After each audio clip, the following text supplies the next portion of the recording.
ఈరోజు ఆ పోర్టులు కన్నా పూర్తవుతే ఆ పోర్టులకు ఫండింగ్ కూడా సమస్య కాదు. దానికి సెపరేట్గా మ్యారిటైమ్ కార్పొరేషన్ క్రియేట్ చేసి దానికి సెపరేట్ ఫండింగ్ ఆర్గనైజ్ చేసి సెపరేట్గా దాని ఫండింగ్ ఎలాంటి ప్రాబ్లం లేకుండా చేసినాం. ఆ పోర్టులు పూర్తవుతే ఈరోజు ఒక శ్రీశైలం కట్టాలని అంటే అప్పట్లో 900 కోట్లు 600 కోట్లు అయి ఉండొచ్చు. ఈరోజు అదే శ్రీశైలం కట్టాలంటే 50,000 కోట్లు తక్కువ కాదు. That is the value of assets.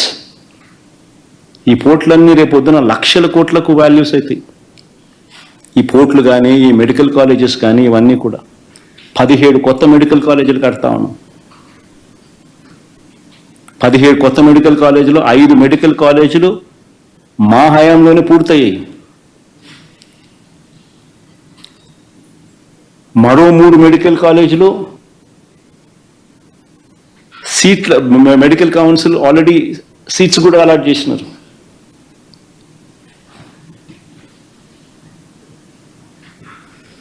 ఇలాంటి ప్రాజెక్టులు పూర్తవుతే దానిని సంపద సృష్టి అని అంటారు. ఇవి అందుబాటులోకి వస్తే రాష్ట్రానికి అదనపు ఆదాయాలు వస్తాయి. ఒక సీపోర్ట్ వస్తే ఆ సీపోర్ట్ చుట్టుపక్కల ప్రాంతాలన్నీ కూడా అభివృద్ధి చెందితే దానివల్ల జిఎస్డిపి పెరుగుతుంది, ఉద్యోగాలు వస్తాయి, పెరుగుదల కనిపిస్తుంది. మెడికల్ కాలేజీలు వస్తే ఖర్చులు తగ్గుతాయి, టెరిషరీ కేర్ అవైలబుల్గా ఉంటుంది.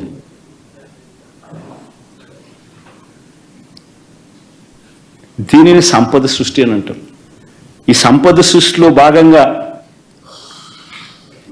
మరో విప్లవాత్మక అడుగులు పడ్డాయి. అదేమిటో తెలుసా? ఆ రోజుల్లో నిజంగా మనం అంతా కూడా చూస్తూ ఉన్న పరిస్థితులు. అతిపెద్ద సమస్య దాదాపుగా రైతన్నలకు 18 లక్షల పంప్ సెట్ కనెక్షన్స్ ఉన్నాయి. దీనికి 2004 నుంచి ఉచిత కరెంటు ఇచ్చే కార్యక్రమానికి శ్రీకారం జరిగింది. ఒక ఉచిత కరెంటు రైతన్నలకు ఇచ్చే కార్యక్రమంలోనే భాగంగానే దాదాపుగా రాష్ట్ర ప్రభుత్వం దాదాపుగా 9,000 కోట్ల పైచీలకు ఖర్చు పెడుతుంది.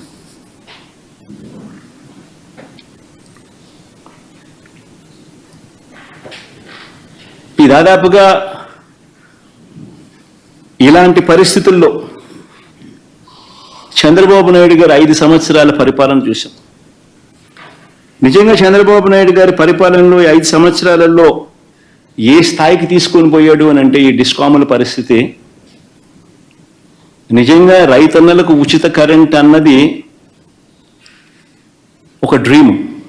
రైతులకు నిజంగానే పెట్టుబడి అన్నది రైతన్నకు తగ్గించగలిగితే రైతన్న ఆదాయాలు పెరుగుతాయి.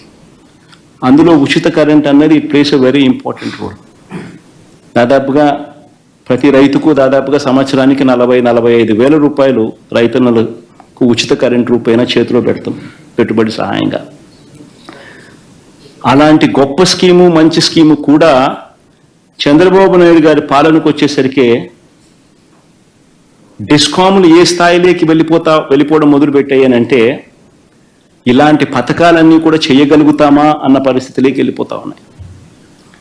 డిస్కాముల పరిస్థితి చూస్తే చంద్రబాబు నాయుడు గారు రాకమునుపు 29,000 కోట్ల రూపాయలు అప్పులు బకాయిలు ఉంటే చంద్రబాబు నాయుడు గారు దిగిపోయే నాటికి ఏకంగా 86,000 కోట్ల రూపాయలకు ఎగబాకాయి. డిస్కాములకు సంబంధించిన అప్పులు, డిస్కాములకు సంబంధించిన బకాయిలు దాదాపుగా 23.88% కంపౌండెడ్ యాన్యువల్ గ్రోత్ రేట్తో చంద్రబాబు నాయుడు గారి హయాంలో డిస్కాముల పరిస్థితి దయనీయమైన స్థాయిలోకి పోతా ఉంది.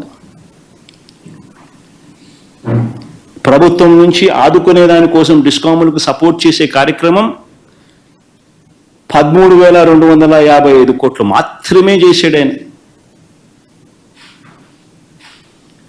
అదే వైఎస్ఆర్సీపీ ప్రభుత్వ హయాంలో 47,800 కోట్ల రూపాయల డిస్కాములకు ప్రభుత్వం నుంచి సహాయం చేయగలిగిన నిలబెట్టే ప్రయత్నం జరిగాయి. ఆ నిలబెట్టే ప్రయత్నంలో భాగంగానే పగటిపూటే రైతన్నలకు 9 గంటల పాటు ఉచితంగా కరెంట్ ఇచ్చే కార్యక్రమం జరిగిస్తూ, అదేవిధంగా రాష్ట్ర ప్రభుత్వం మీద, డిస్కాముల మీద భారం పడకుండా మరో 25 సంవత్సరాల పాటు రైతన్నలకు ఊరట కలిగించే కార్యక్రమం తీసుకొచ్చే కార్యక్రమంలో భాగంగానే రాష్ట్ర ప్రభుత్వం ఎప్పుడూ చేయని విధంగా ఆలోచనలు చేసింది.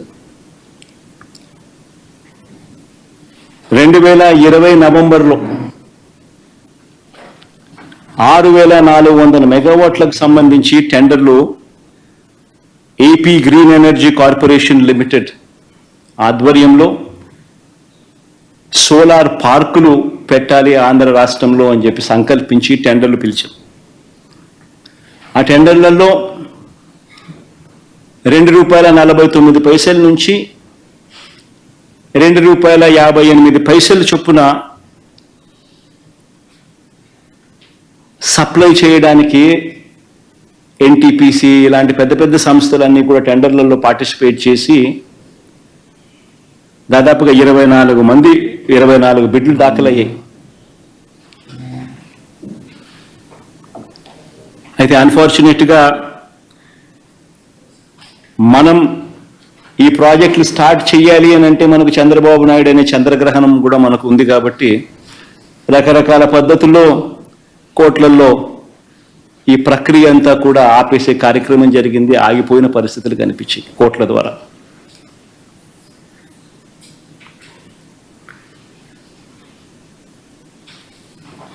నవంబర్ 2020లో ఈ కార్యక్రమం రాష్ట్ర ప్రభుత్వం సంకల్పించి ఆ తర్వాత వివిధ కోర్టులలో దీనికోసం పోరాటం చేయవలసిన పరిస్థితి వచ్చింది. ఈ లోపల సెప్టెంబర్ 15, 2021 అంటే దాదాపుగా 10 నెలల కోట్లలో ఈ వాద్యాలన్నీ కూడా, ఈ పోరాటాలన్నీ ఒకవైపున చేస్తా ఉన్న సందర్భంలో సెప్టెంబర్ 15వ తారీఖున రాష్ట్ర ప్రభుత్వానికి